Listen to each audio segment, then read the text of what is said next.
dark night, long hair, and big swords. Or as we like to call it here, a Saturday night at Chris's. Because we're talking movies, we're talking The Northman, starring Alexander Skarsgård, Anna Taylor-Joy, and Nicole Kidman. Written by Sjön and Robert Eggers, who also directed. Chris, I see you're no longer afraid of a woman's blood. I like that quote. Strike, brother, strike. But know that bearing a stolen ring make no half-breed a king. Soaked in my blood, it'll be soon sliding off your arm like a serpent.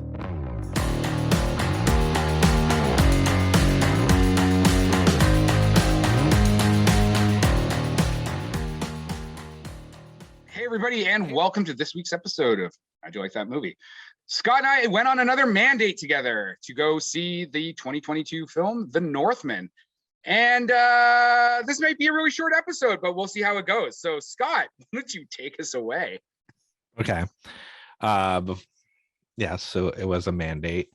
Okay, so before we get into the film, I just want to say that I really like this cast, because I know you're going to go off on this, because that's the one thing about us going to the movies together, and then you want to talk about the movie right after, and we're like, we're doing this in 4 days, so shut the fuck up. But you could see on my face. Yeah, I already knew where it was going, so I'm like, I'm gonna start with the cast, because I think the casting was great.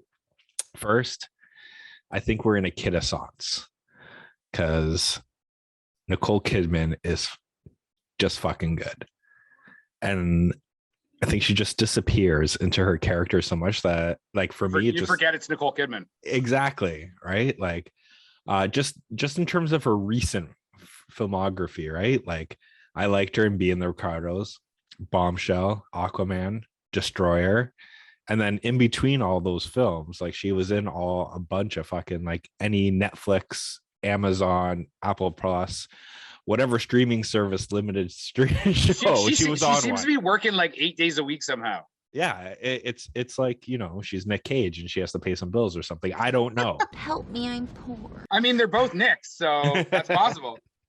But regardless, like, it does make me forget that how good she actually is, right?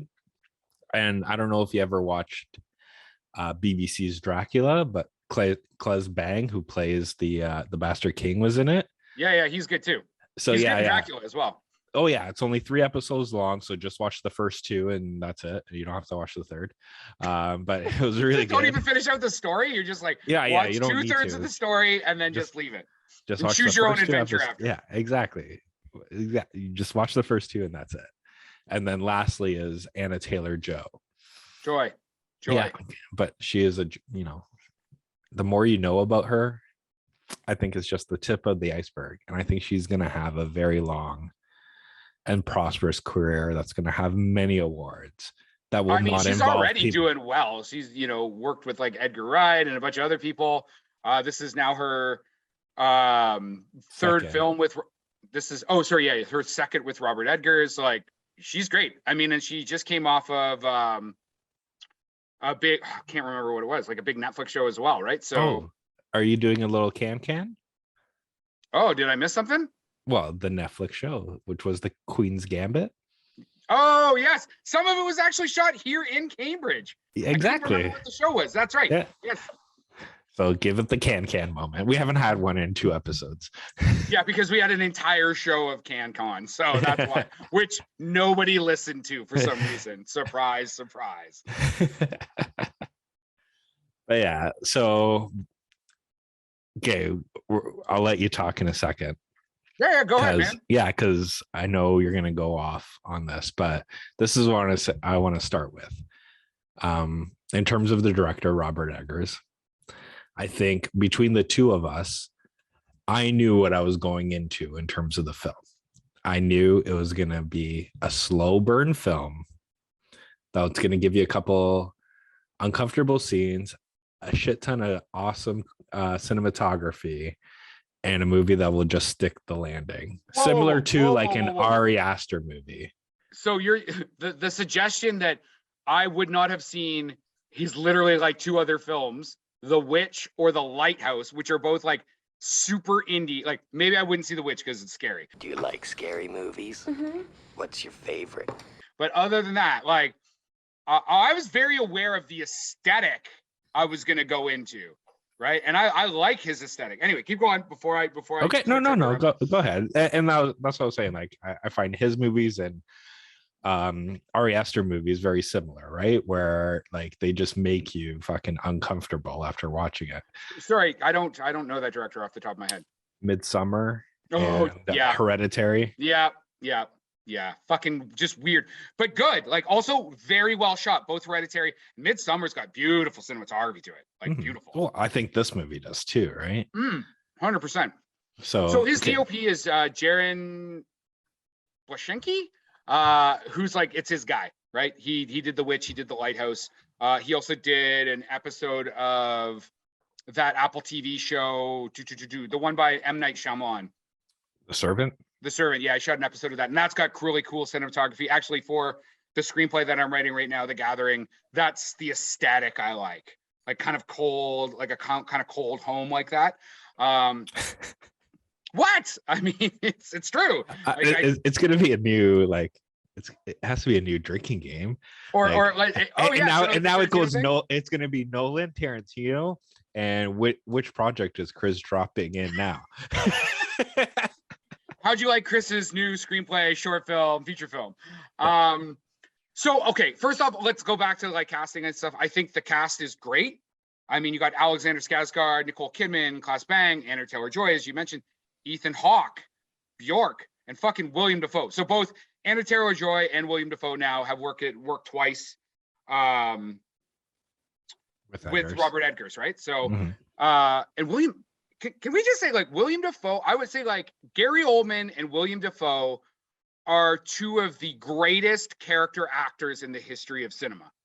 I could put that on the table right now, and I think I could make a case for them. They are both. William Dafoe is so good in everything he does. Also, always creepy looking, very creepy. He's actually like the angular face. He's got like the weird man version of Anya Taylor-Joy's face. Because they both have very like sharp angles as their face. Okay. I don't know if it's supposed to be a compliment or not. That's why I'm like, I am not going to discuss a 70-year-old man's facial features to like a 26-year-old woman. Woman's facial features saying they look very much alike. They both have a lot of sharp edges to them, so don't cut yourself. I do think that the script, like I'm talking like the dialogue, not even the story, but like the script at points felt like weak, and I felt like the actors were doing their best to work with it. Also, they're kind of playing in like old English, but not quite old English. I don't know if it maybe would have been better to just use contemporary language. I don't know, man. Like I had a lot of problems with this film, and I can't really put my finger exactly on what the problem was. I do think that like Robert Eggers, so first off, this is the longest film he's ever done by 20 or 30 minutes. It's also the biggest budget. Like The Witch was 4 million, Lighthouse was 11 million, and this is like anywhere between like 70 and 90 million depending on which numbers you take. So I almost wonder if this like that, and like the pull between like artist director and production company, like that pull, it just often felt like it didn't, well, you actually used the word you use where you say like it didn't stick its landing. Like it kind of felt like it was trying to be too many things at the same time, and it failed at kind of all of them. You think so, right? Like 100%. Like before going into this film, like did you watch any of the trailers or anything like that? Yeah, man, I was stoked. Now, I was super excited for this film. Yeah, did you think it was going to be like it's a fucking Viking gladiator? Yes, exactly. I thought it was going to be, but with those awesome stylized, like I thought the aesthetic was going to be very Eggers. But yeah, imagine him and Ridley Scott. Gladiator. Ridley Scott. Yeah. Imagine those two had a baby. That's what would happen. It would be this like super amazingly shot, epic fucking fight movie and it would look amazing. Right. Which instead we got like art house Viking movie. And every time we try and do, and listen, I understand that like on our episode when we talk about what is it, the 7 Warriors or 13th Warrior or whatever, that's the other kind of big Viking movie I can think of. In that situation, you had 2 directors and they got all fucked up. But like Viking movie, just pick what you're gonna do. Either do drama or do like the killing. And I think if you're gonna do, again, I think that Ridley Scott walks that line really well. And Gladiator's a really great example of like it's drama. Like it's a really well acted drama, but it's fucking dope killing, man. It's got a great story. It's got a great script. Like, are you not entertained? Like, fuck, man. I like use that in my day to day. I go to my boss. I'm like, are you not entertained by my working? He's not and he's like, no, I'm not. I get fucking back to work. Get back to work. Okay? What? Give me all your feels on this film. I didn't like it. See, I did like it. Super. Because I thought you were also sitting way too far away from me, and I couldn't put my hand in the popcorn. So yeah, but it wasn't my fault that the chair that I had, the cup holder didn't fucking work, and then the chair next to it, the fucking recliner seat didn't work, so I had to go another seat back. Like if I'm gonna watch a fucking over 2 hour long movie, yeah, like I'm gonna be reclined back with fucking popcorn. Like I'm gonna be comfortable. Pulling the popcorn bucket trick on myself. I still can't find it. Especially going into this one, and I thought if there was any jump scares, you wouldn't see me jump because I'd be kind of far. But I'll say, okay, in terms of this, see what you're saying in terms of the script and everything like that, I actually enjoyed because it was like a battle, but technically, like he did the battle all in the mind. Right, he fought them. He like the way he, well, he also fought them like for real in real life.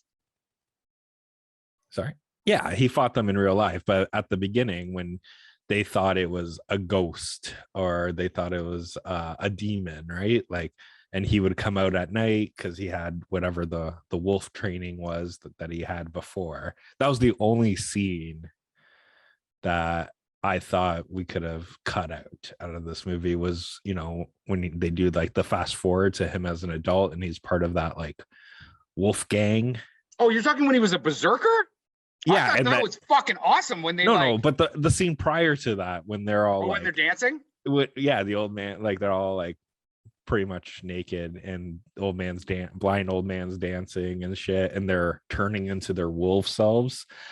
Well, that's because Robert Eggers is like big on accuracy, like historical accuracy, and like they basically would eat like a type of magic mushroom or something like that. Like that is like what we know about like how Viking berserkers would get themselves into their berserker state. That's why that's shown that way, because that's what they would do. Or as far as we know, that's what they would do. Like work themselves up into that kind of frenzy, take a bunch of drugs basically, and then go like run around. And they thought they were turning into like bears and wolves and shit. That sounds like a really bad fucking trip. Yeah. Speaking of that, just before we pivot on, like Alexander Skarsgård's fucking massive in this movie, man. Like he is ripped to shit. Like he's not just ripped though. Like he's like Conan the Barbarian. Obviously, he's not Arnold big, but like for him, because he's like a lean kind of like model type body, and he's this like just menacing fucking animal in that movie, man. Like that part, they did a good job with that shit. He must have worked out like crazy. I'm not gonna lie, like this is 100% the only reason why I still talk to you is for the fact that I hope you make it big, that you make one of these movies that I can get cast on, and I can get some of these Hollywood personal trainers for fucking basically get paid to get jacked. Paid to get jacked. I won't even get paid. I'll be like, I'll do it for free. You just just give me the training. Just give me the training. So give me the 10,000 calories of steak every day. Yeah, but but in terms of where I was going, I think where it literally became a war of the mind, right? And then like how he chopped up the other Vikings, and then he kept on thinking it was like a god from Iceland, because this was technically set in the land, like in the time when the Vikings were supposedly starting to, not Colonize. supposedly be, yeah, that they're spreading out, right? And that was the things I kind of liked about it, was that it was a slow burn, and the way he kind of visualized it, and just the simplest scene he would have, like it would fuck you up, not fuck, like you're just like, holy shit. Because even when it's the one scene where he's up against the house, and then it's just the quick edit to a dog looking at him, and you just look at that dog, you're like, there's something wrong with that fucking dog, right? Yeah, I'm listening. Yeah, I know, but you got to agree with me. Yeah, I'm again, like the cinematics are fine. I mean, there's definitely some interesting editing. So this film's based on the legend of Amalith, which is basically what Hamlet, large chunks of Hamlet, Shakespeare took Hamlet from, right? So, and if you look at it, like, yeah, it's Hamlet, like a prince whose mother marries his uncle, and his uncle has killed his father. He's less in Hamlet, he's haunted by a ghost, but in this, he's driven by like revenge for his father, right? And there's like, I don't know, less an iambic pentameter in this film. Now, and yeah, I was gonna say in terms of the comparison, because we did do the tragedy of Macbeth. Which did you like better, the one from this one or the one?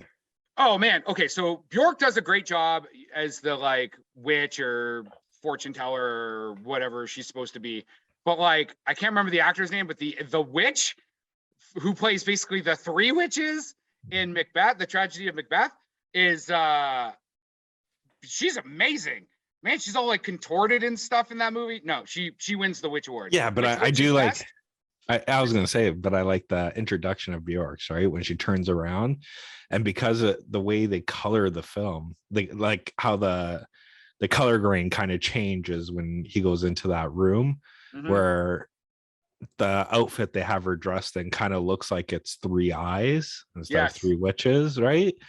Like I thought that was very, very well done.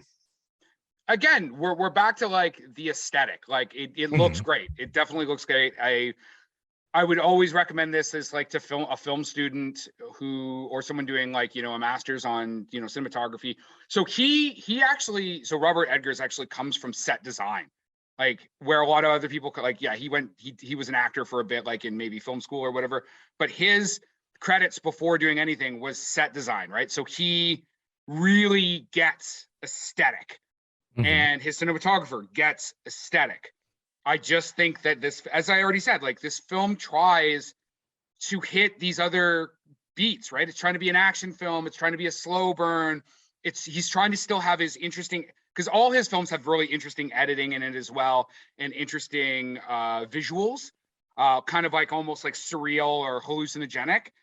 It just didn't fucking work, man. Like to me, it just was like, I actually have two quotes on this. So Anthony Lane from the New Yorker had this to say: "The Northman is at once overwhelming and curiously uninvolving."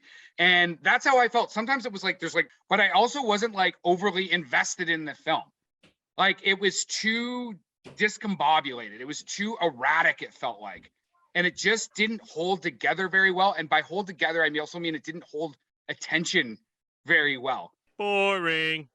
Like it just kind of felt like plodded along. Could have been shorter, but I don't even know if just like a strict like length edit would have fixed it. I think it was having like an existential crisis. Like it didn't know what it wanted to be, therefore it couldn't be it. No, I get what you're saying. Now, do you want to just tell the audience at what point did you fall asleep and then wake up? It wasn't like a fall asleep, like take a whole nap. It was like where your eyes are like, you're like, is this movie almost over yet? I'm just gonna close my eyes for a bit. Okay, that guy's still not dead. Okay, I'm gonna go back to sleep. Like, I mean, all this stuff, like the kind of like almost like Star Wars-esque fight by the lava with the shadow. Like, it's fine. It looks fine.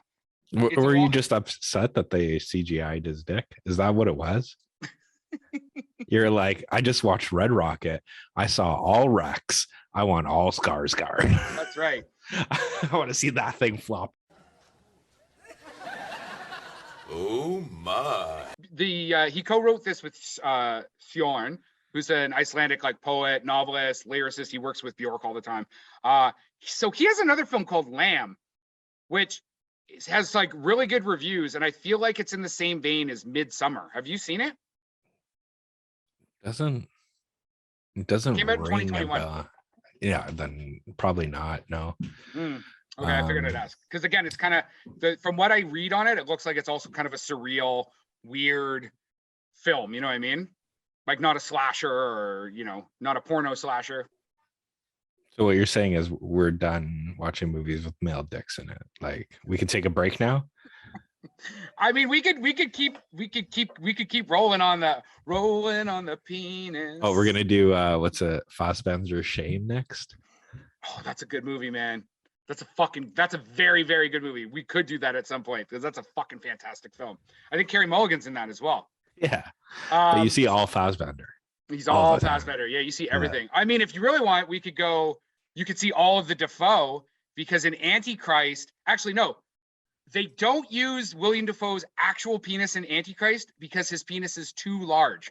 The director Lars von Trier thought it would be distracting. What a great big penis you have, right? Okay, so that's the end of the penis conversation for this show. Okay.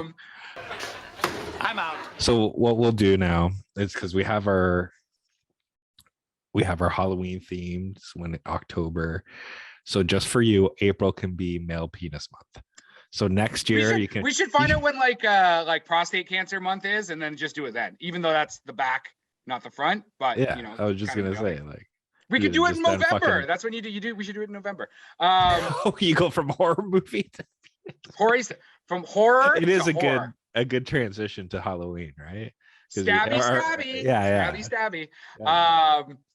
So this is one of those places where 89%, like the critics are just jerking themselves off over this film, and I'm like, did you guys actually watch the movie? Like, that's the thing. You just admitted you really didn't because you dozed off a little bit. Well, but now you're complaining at other people. I watched the movie. I watched just the tip. The audience though gave it a 64. I think that's in the right place. I'd almost go lower. I'd probably give it a 60. Like that's kind of my feeling on this thing. Like the aesthetic is great. The acting's fine. The casting, like I mean, I love seeing all those actors. All those guys are fantastic. They're all great. But it just didn't hang together for me. And so Christy Poco from Mashable, whatever the fuck that is. If you don't know who you're fucking quoting, you can't quote it. Yes, I can. I'm going to. Edgar's execution feels hollow, capturing the horror, but undercutting the heart. So in the end, the blows, while intense and gory, don't hit as hard as I'd hoped. It's not a fucking horror movie. Do you want me to keep talking or do you want to end it? No, it's not a horror movie. Also, it got killed as far as it's like $90 million $90 million budget, and the thing's only made 44 million. So hopefully it makes it back on video on demand. I think this will be a VOD. It has to make 200 million, I think, to actually break even with all the marketing and stuff. No, I think this will be one. It's going to be one of those films that like people fall into. It's not going to be one that people are going to go. Wait till it goes on like HBO Max or something like that. Yeah, so this is a perfect segue. I'm just gonna hijack this podcast for a little bit. Go hijack, because it's gonna be a movie we're not gonna talk about like at all because you're not gonna watch it. But I just wanted to give my thoughts on it quickly. I did go watch the Doctor Strange 2 at opening yesterday on Thursday. Did you wear a costume too, like all the other fucking nerds, or what? No, I didn't actually. But it was. You're like, because I had to work. No. And my wife wasn't done sewing it. No. Well, one thing I will say about it, which I thought was interesting, like so how you always make fun of me about like the dad stuff and everything. Like, so the guy who sat next to me was literally. That's why you like this movie. You're like, no. That's what I want my son to do. Avenge me. Perfect, 100%. Perfect father movie, right? Like, 100%. You see what he's doing for dad? Okay, so next time I ask you to clean your room, listen, it could be a lot worse. 100%. I've already told my son, whoever strikes me down, you are my fist. Yes, and you must get that fist inside the other man, and then don't stop fisting till the fist sting's done. You want to burst through our ceiling. you're gonna find another ceiling, and you gotta bust through that one, and you just gotta keep hammering ceilings. Okay. But yeah, so the guy who sat next to me was like, I would say he's probably our age, right? He was in a costume. No, but he had 4 kids with him who are all, I would say, 8 and younger.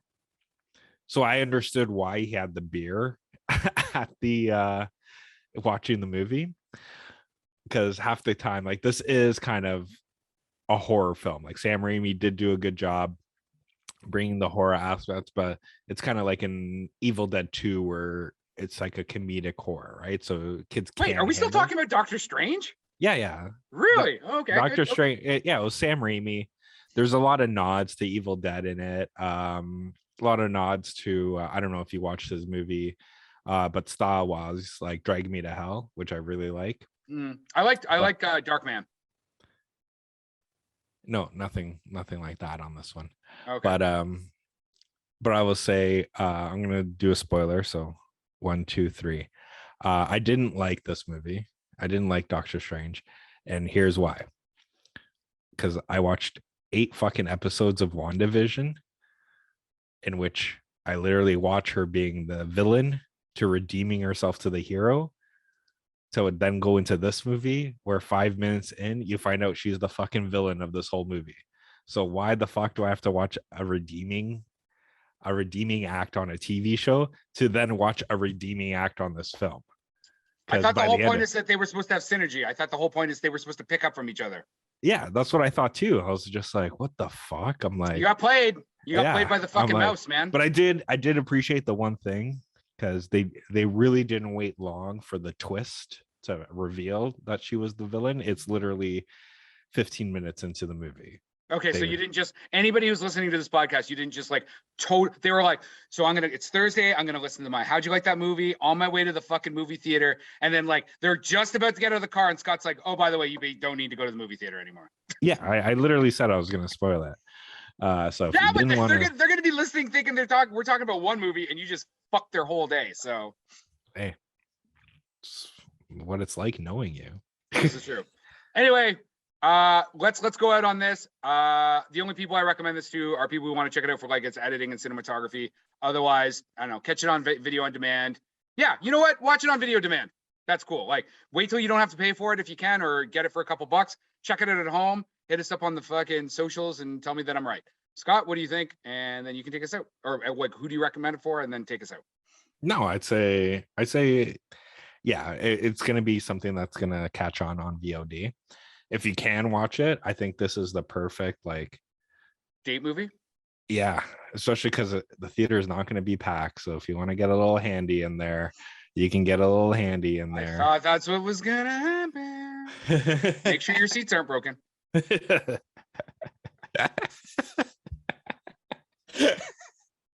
can't. My fucking kids listen to this, man.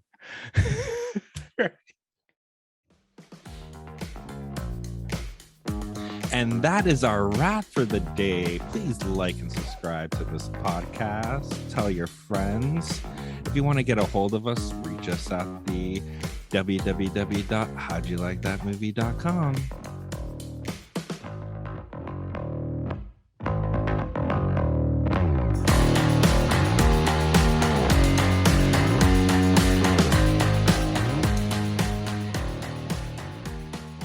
Like, I don't know why there has not been a super dope epic like fucking Viking. I mean, they've got the show Vikings. Vikings are Vikings. So hot right now. Vikings. You know what I mean?